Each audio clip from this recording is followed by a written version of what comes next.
wato haƙƙin haɗa sallah haƙƙin liman ne, don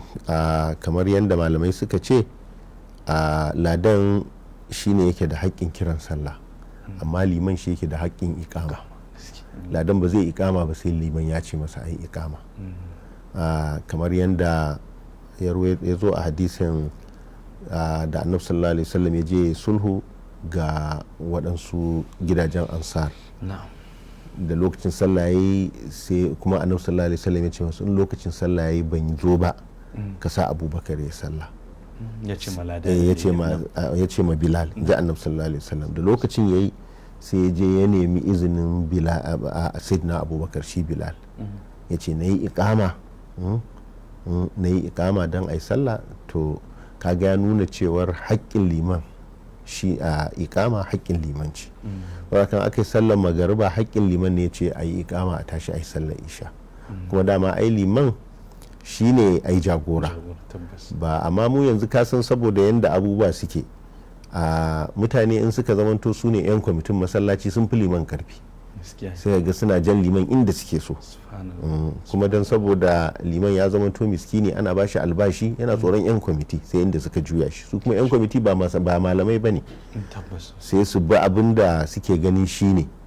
ba lallai kuma ya zamanto daidai ba ne. Saboda haka kamata ya yi wannan hurumi ne na liman, bai kamata a shiga cikin wannan hurumi ba, a kyale liman ya wannan hukunci. shi ne malam la'alla idan bai ga hadirin ba shi ko ya daɗe a masallaci na nazarin karatu wani ya iya zuwa ya ce masa malam to amma ana yin jam'i in an ga hadiri ne.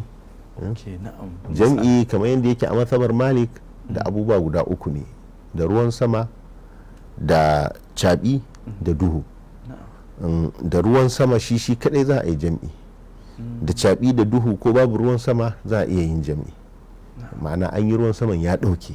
amma akwai caɓi kuma gashi rana ce wani da lokacin wanda yake ba dare ne wanda yake ba mai hasken wata ba, ko kuma akwai sauran hadiri da ya sanya gari ya yi duhu. To a irin wannan za a iya yin jam'i, wato abin da yake zai zama to akwai mashakka ga mutane. To amma kafin ruwa ya sauko an ga hadiri ya turnike, za a iya yin jam'i. A zahir ba za a iya jam'i a cikin wannan hali ba sai tuna idan ruwan ya sauko, ko kuma idan an ga hadirin dama can an yi ruwan akwai caɓi amma ruwan ya ɗauke,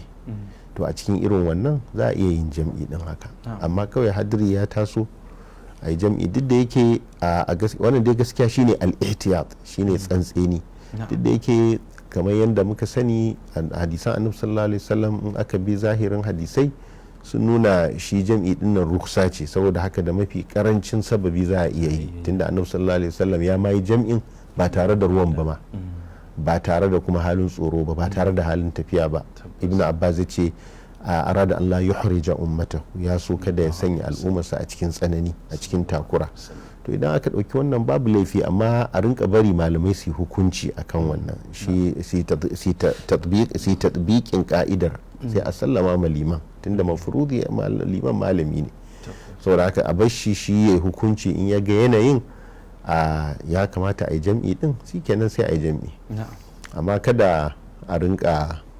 mayar da liman sai yadda aka buga shi, a ce kai liman ya abin nan kana ganin ta hada mana sallah, shi kuma da yake dan miskini ne saboda dan albashi da ake biyansa,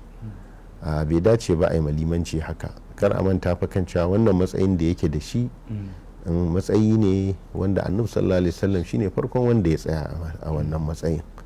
wanda aka rinka tunawa da girman sa. Aka girmama wannan matsayin sallar ake girmamawa, da kuma girmama shi wanda ya soma yin wannan matsayin sallallahu alaihi wasallam su ake girmamawa. Allah ya saka da alheri. Wannan kusa